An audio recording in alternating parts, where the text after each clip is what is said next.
I'm sitting here kind of looking at myself, tiny little, a tiny little version of myself, and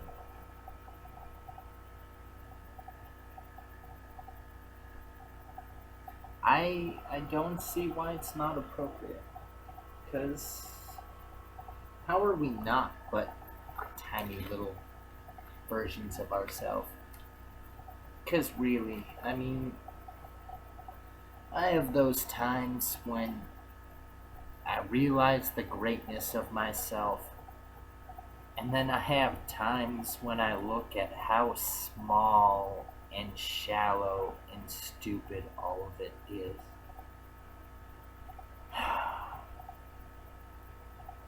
It probably doesn't help that I've been so stressed,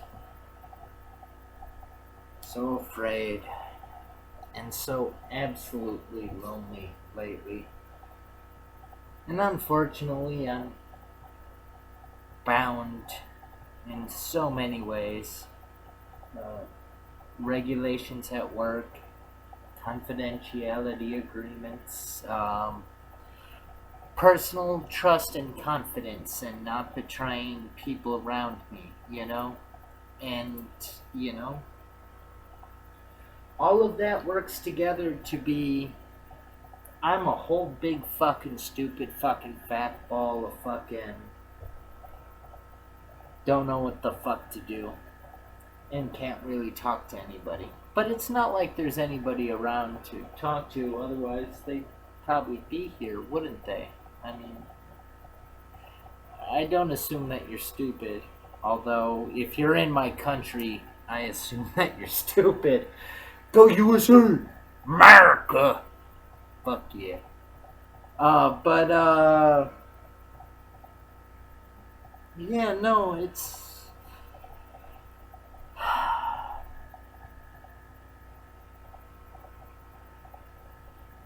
it's very similar to the kind of places that we all end up being in. You know, interactions between ourselves and the people around us, between our coworkers, our classmates, our fellow teachers, whatever the situation might be, unless you're always in your home, which I would suggest simply get out. You don't gotta talk to nobody, just walk down the street, go to a park. You can get great spatial distance and just go out. But I mean, seriously, primates are highly social creatures as far as what our species evolved from, and it's best probably not to get too crazy antisocial. Now there's introverts and extroverts, and nobody's gonna give you crap. I'm not saying if you're introverted, I'm harshing on your lifestyle, but if you're just sitting there and being like, "What? I've been in my apartment for 3 months straight," go for a walk. I mean, just get near people. You don't have to interact with them, but we are social creatures. I mean, it's just part of our species. Um, but getting back to the point at hand, it's just it becomes sometimes so difficult for especially a person like me who's really actually quite socially awkward.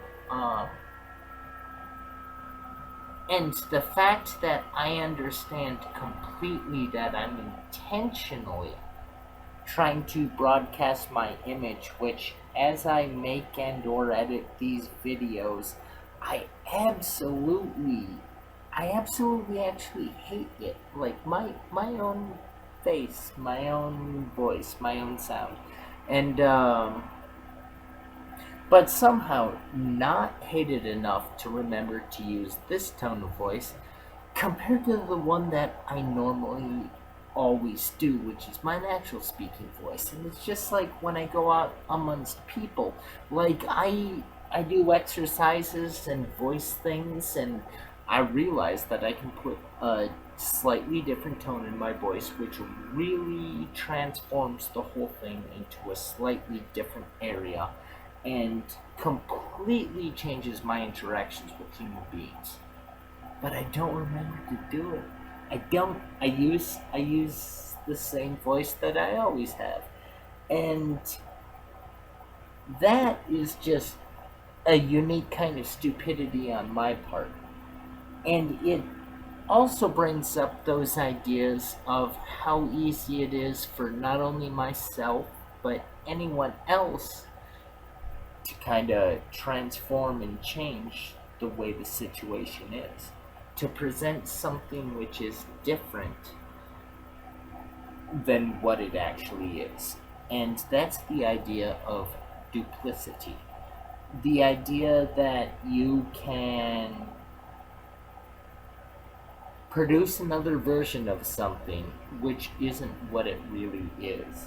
You know, the trick. Pulling wool over one's eyes if you're in the proper Aesop fable where you're wearing a woolen cloak. Because oh, no, I'm not going to get into Aesop fable shit, but wolves in sheep's clothing was just the first one. Pulling the wool over the eyes, that was some good shit. I digress though. Really, all I've been talking about is myself. Even though I keep talking about us and we, because honestly, I think it's all the same thing. When I see a spider on the ground, I don't say, "Ick, spider, kill it." I see me. And I mean that honestly. I'm not trying to be pretentious or some sort of a dick, but that that little bit of Mother Earth is as much of the ground as I am. I'm more massive, but she's got more numbers to make her numbers more massive than us. And it's true, like any species of spider you see, there is more than likely a greater weight of that species of spider than you.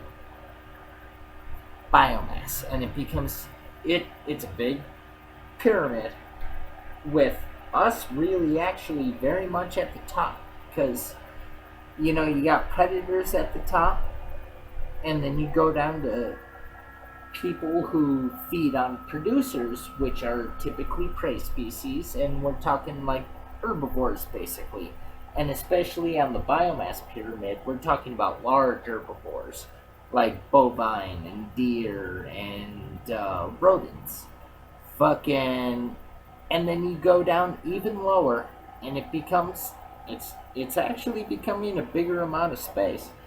You got your smaller creatures like all your arthropods, all the sea bugs, the insects, the arachnids, the flying and the crawling types, all of them, like they're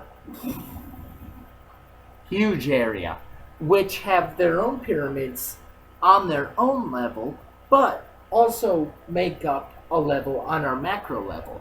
And that micro versus macro way of looking at things becomes extremely important, because when you're looking at like things like cattle and deer and caribou, I like to bring caribou up because the bison have been basically wiped out, but for North Americans, they're the last herding species that we actually have around, because most of the other types of deer are rather solitary.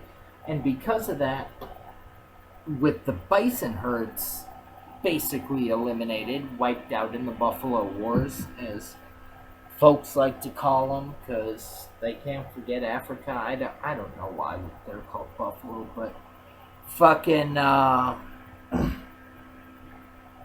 long story short, these big animals, just like us, we think of eating big plants that grow tall up off the ground, and we We rarely realize that it's the stuff that's about this big and smaller that actually is the majority of what happens.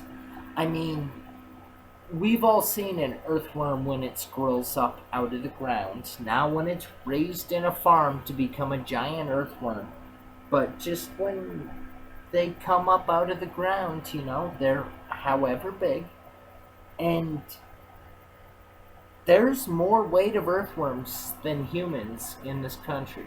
There is. I mean, biomass. It's true. Like if you weigh all the worms, there's a hell of a lot fucking more worms than us. Why? Because we're way up at the top of that biomass pyramid.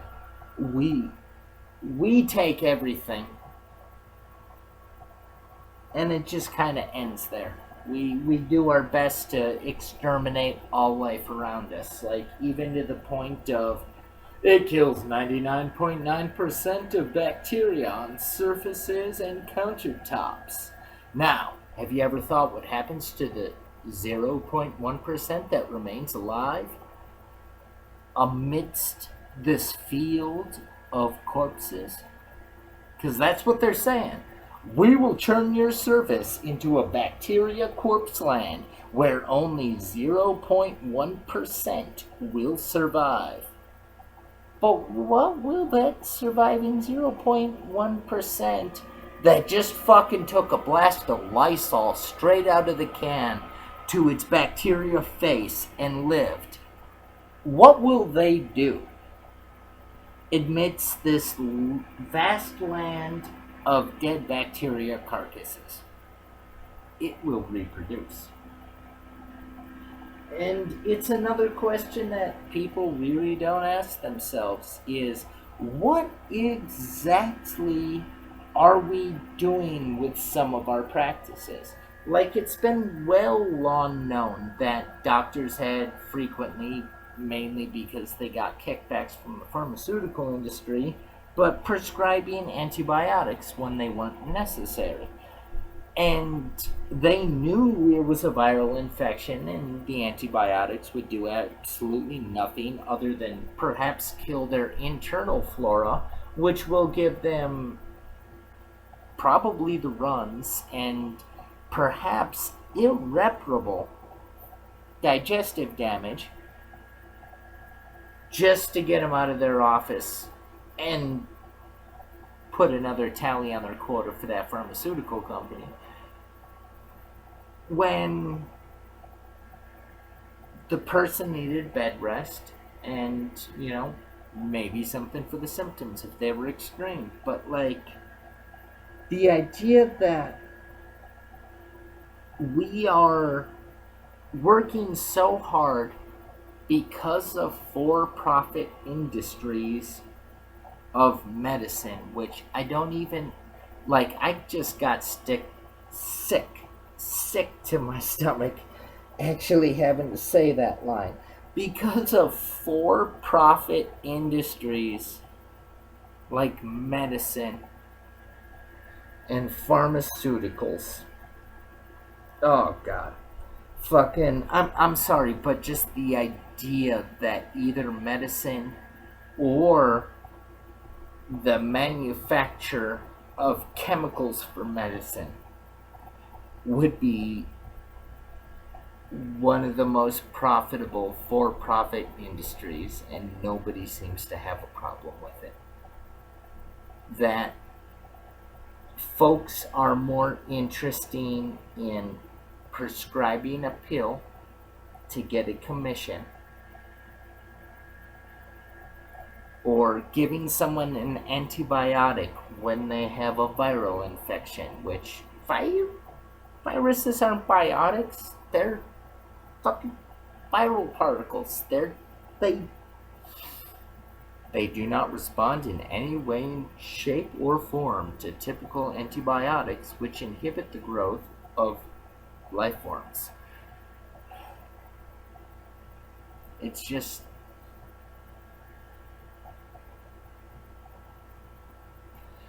it's absolutely amazing that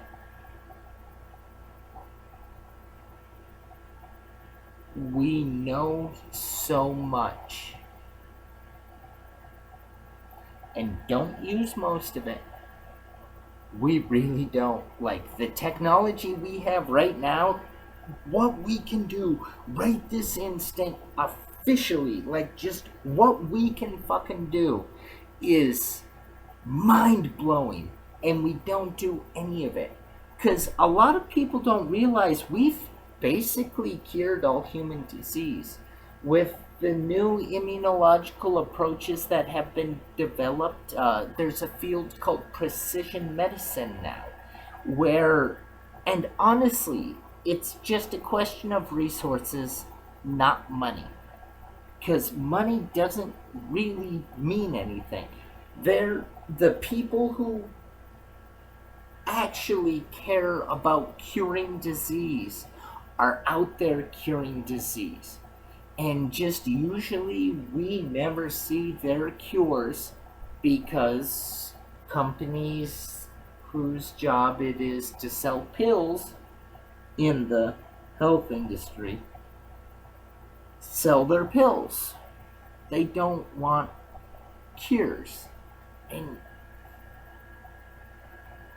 we have the ability to take a small sample from most parts of the body and just do a DNA analysis, and we know every bacteria in the sample. We know more about our own genes if you've never been genotyped in any way, and we know every virus in there, every potential hazard, every good thing.